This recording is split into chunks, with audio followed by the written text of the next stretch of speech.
Opening statement এবং সাক্ষীর জন্য আছে। তো ওপেনিং স্টেটমেন্টটা আমরা সাবমিট করে দিচ্ছি মালাট, এটা আর একই রকমের হচ্ছে যে না, আর এটা পঠিত বলিও যদি গণ্য হয় তাহলে আর লাগে না মালাট, আমরা তার সাক্ষী উপস্থাপনের জন্য অনুমতি চাচ্ছি আর কি। মাছ অপ্লাস চলে আসছে ঠিক আছে।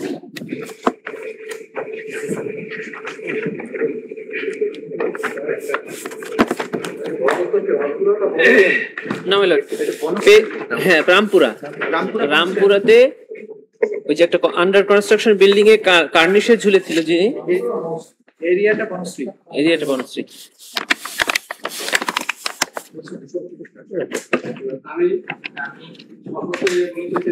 পেজ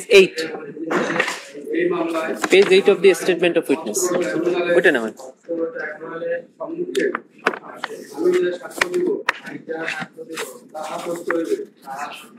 আমি কোনো কিছু গোপন করব না।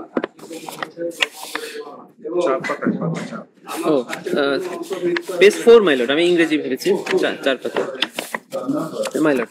পেজ 4 সাক্ষী হলো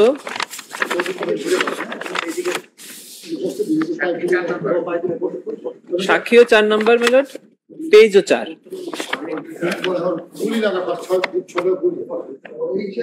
হ্যাঁ মাই লর্ড, ও নিজেই ছিল স্যার, ও নিজেই ঝুলেছিল, ওই ঝুলেছিল মাই লর্ড। কিছু লাগবে, রেকর্ড করলে হবে।